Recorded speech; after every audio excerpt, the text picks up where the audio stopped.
The moment I heard my daughter's screams, I knew something was terribly wrong. I raced to our front yard to find her collapsed on the grass, clutching her pregnant belly while Karen, the HOA president, stood over her with pepper spray still in hand. "Your father should have paid his fees," she shouted.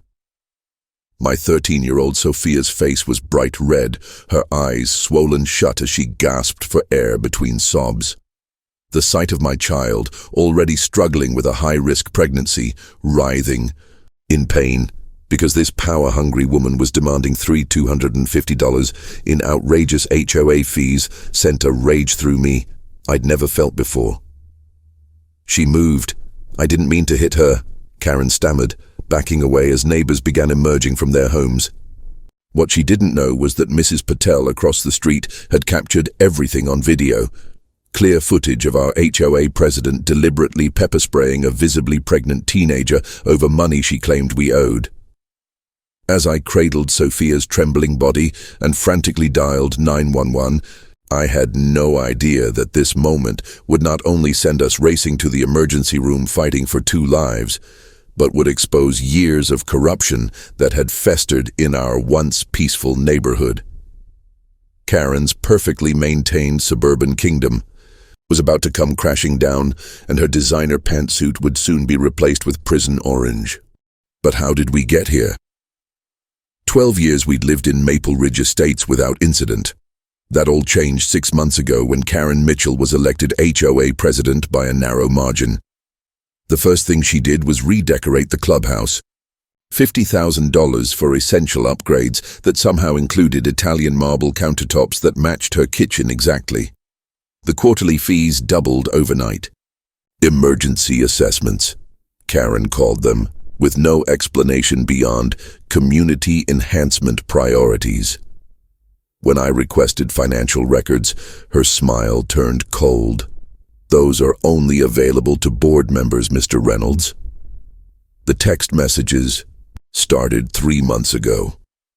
Reminder, grass exceeding 3.75 inches is a violation. Your daughter's basketball hoop lacks proper approval documentation. Garbage bins must be removed from street view within 4 hours of collection. Every day, new violations, new threats. I wasn't the only one. The Patels received citations for ethnic cooking odors. The Garcia family's wheelchair ramp was deemed an unapproved structural modification despite their son's disability. The elderly Mrs. Johnson was fined $500 for wind chimes that disrupted community tranquility. But no one dared challenge Karen. Her husband's law firm represented half the neighborhood, and rumors spread about what happened to the last board member who questioned her spending. Foreclosure proceedings mysteriously initiated days after their confrontation. I persisted, sending registered letters requesting financial transparency. Karen's responses grew increasingly hostile. "Your continued harassment of board members will result in legal action." All I wanted was to see where my money was going. Then came Sophia's pregnancy. At 13, my daughter made one mistake with a boy she thought loved her. The whispers at school were cruel enough, but Karen's treatment was worse. "Family values are the foundation of our community," she said loudly at the pool when Sophia's swimsuit revealed her growing belly. The next day, pool access required new membership cards that we mysteriously never received. 2 weeks ago, the doctor put Sophia on bed rest after spotting complications. High risk, he called it. Minimize stress. That same day, Karen had a landscaping crew trim our oak tree without permission, sending branches crashing onto our roof at 7 a.m. When I confronted her, she smiled. "Community beautification, you'll find the $350 service fee on your statement." The final straw came yesterday. A certified letter taped to our door. Notice of Lion. Failure to resolve outstanding balance of $3,250 within 48 hours will result in foreclosure proceedings. The amount had somehow more than doubled again, with administrative fees and non-compliance penalties tacked on. I called an attorney friend who said something wasn't right. They can't foreclose this quickly, and these fees seem excessive. Get me those financial records. That's when I sent a formal demand letter, citing state laws requiring HOA transparency. Karen's response came within the hour, not by email but in person, pounding on our door while Sophia was resting. You think you can threaten me with legal nonsense? Her perfectly highlighted hair bounced with each word. I built this community. I determine who belongs here. I stood my ground. The records, Karen, by tomorrow, or I'm contacting the housing authority. Her smile chilled me. Be careful what you wish for, Reynolds. That morning, I'd left for work with Sophia promising to stay in bed, but by afternoon she texted that she needed air, just a short walk to our mailbox. With her due date still months away, the simple activity seemed harmless. I didn't know Karen had been watching our house. Didn't know she'd implemented a new rule that very morning restricting amenity access for delinquent accounts. Didn't know she would intercept my daughter at the community mailboxes, blocking her path home. By the time I pulled into our driveway and heard the commotion down the street, things had already escalated. I ran toward my daughter's voice, my construction boots pounding against the pavement, my heart racing even faster when I heard Karen's threat. Maybe your father will learn his lesson when he sees what happens to those who challenge the rules. I found them on the walking path near the community mailboxes, Karen blocking Sophia's way, my daughter's face streaked with tears. "What the hell do you think you're doing?" I shouted, rushing to Sophia's side. Her skin was pale, hands trembling, as they protected her swollen belly. "Dad," she whispered, "she won't let me go home. Says I'm trespassing." Karen's manicured finger jabbed the air between us. "Community amenities are for residents in good standing only. Perhaps this will teach you to respect our rules." "She's a child on bed rest," I growled, wrapping my arm around Sophia. "Move aside." "Not until this is resolved," Karen hissed, her eyes narrowing. "Your continued defiance affects everyone's property values. Someone has to hold the line." I guided Sophia forward. "We're leaving. Bill me for whatever imaginary violation you want." That's when Karen reached into her designer purse. The pepper spray canister glinted in the sunlight before I could process what was happening. "This is private property," she declared, voice eerily calm, "and you're trespassing." "Karen, have you lost your mind?" I stepped in front of Sophia. "Put that away." It happened so fast, Karen lunging forward, me turning to shield Sophia, but too late. The spray caught my shoulder but hit my daughter directly in the face. Her scream pierced the air as she staggered backward, clawing at her burning eyes before collapsing onto the grass. "Sophia!" I dropped beside her as she gasped for breath, her body curling protectively around her unborn child. Karen stood frozen, shock replacing righteousness as neighbors emerged from their homes. Mrs. Patel already had her phone out, filming everything while shouting for someone to call an ambulance. "She moved," Karen stammered, backing away. "I didn't mean you pepper-sprayed a pregnant child," Mr. Garcia yelled, rushing over with a water bottle over HOA fees. As sirens wailed in the distance, Sophia's breathing became labored, her hands clutching her belly. "Dad," she whimpered, "something's wrong with the baby." The paramedics arrived, swarming around us. 13 pregnant, third trimester. I told them, my voice breaking. High-risk pregnancy, doctor-ordered bed rest. As they loaded her into the ambulance, Sophia's grip on my hand tightened with sudden intensity. "Dad," she gasped through swollen lips, "I think I'm having contractions." The emergency room erupted into action the moment we arrived. "Chemical exposure, premature labor, 13-year-old mother," a paramedic announced as they wheeled Sophia through the doors. I ran alongside until a nurse gently but firmly directed me to the waiting area. "We'll take good care of her," she promised. "Fill these out." My hands shook as I stared at the clipboard. Behind me, my phone wouldn't stop buzzing. Mrs. Patel's video was already circulating through our neighborhood group chat. Did you see what Karen did? She attacked a pregnant teenager. The HOA is out of control. The texts turned to calls, news stations asking for comments, neighbors offering support. And then, a call from Detective Sarah Harris, who'd already seen the video. Mr. Reynolds, we need to talk. Officers are at the scene, but I'd like to get your statement once you're able.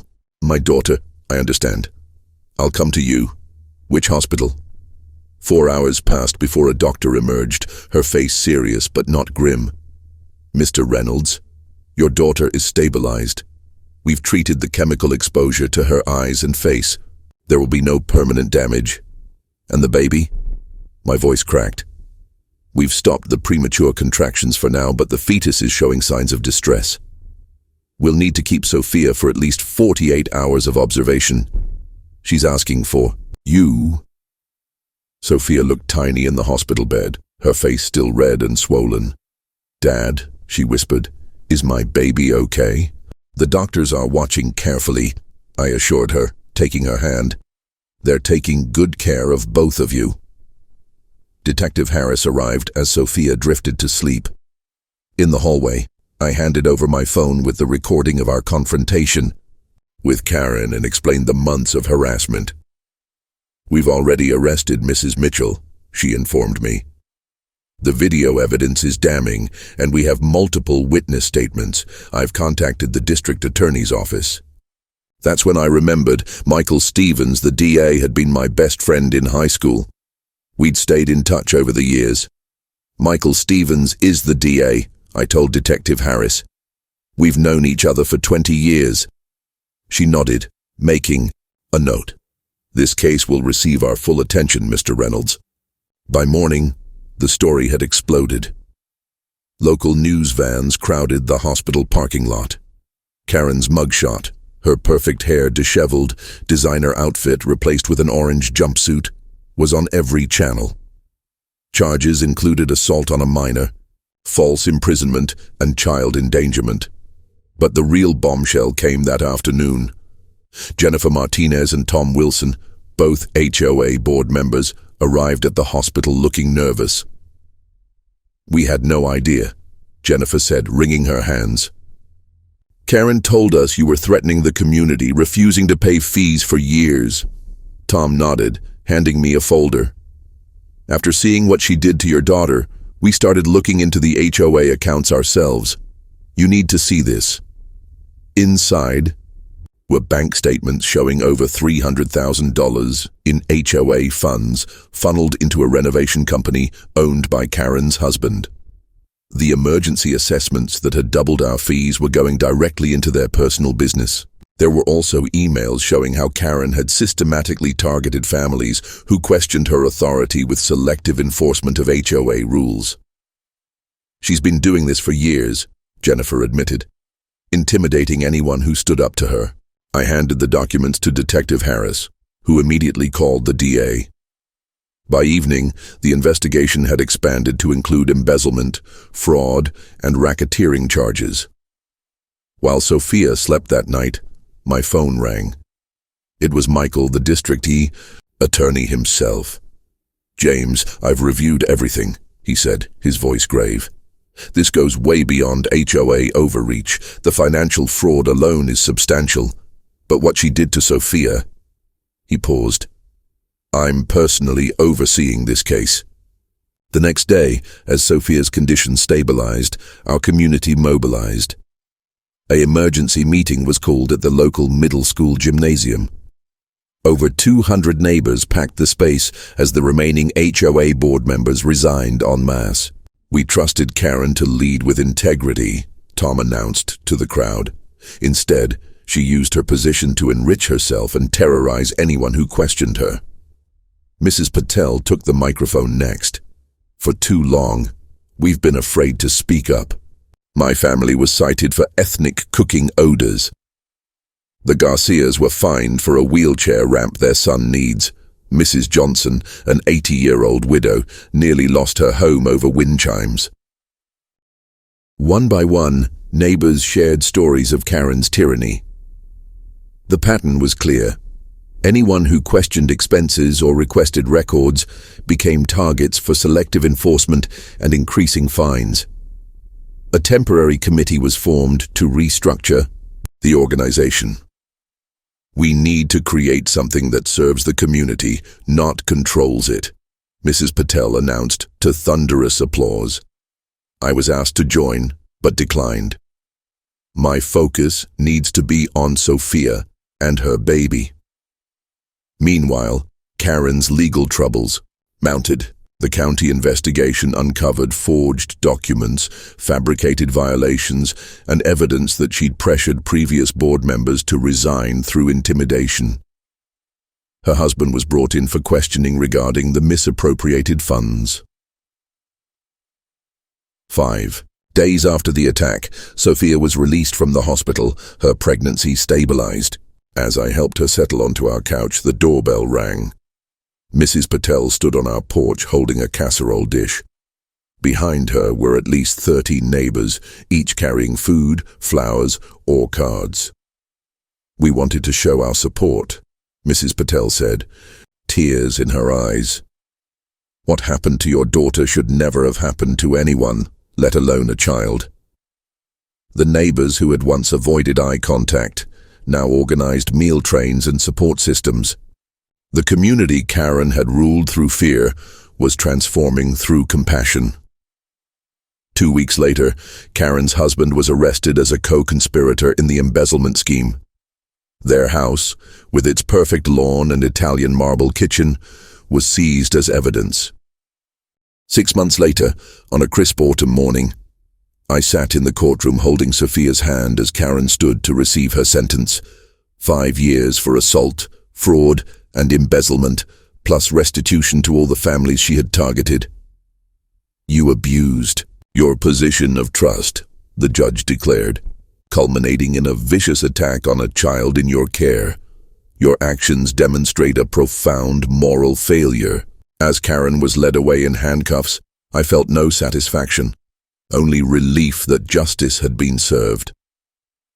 The following weekend, our community gathered for the grand reopening of our neighborhood park, the same one Karen had closed for repairs that never happened. Children played on new equipment paid for with recovered funds, while adults chatted and shared food. Sophia sat under a shady tree, cradling her healthy newborn son who had arrived, despite the trauma of those terrible days. "Do you regret moving here?" she asked, watching our neighbors laughing together. I thought about it. "No," I finally answered, "because sometimes it takes a crisis to show you who your real community is." The new signs at our neighborhood entrance no longer read Maple Ridge Estates, established 1994. They now say simply Maple Ridge, a real community. As for Karen, last I heard, she spends her prison recreation time giving unsolicited advice to other inmates about how to properly organize the common areas. Some habits die hard, I suppose.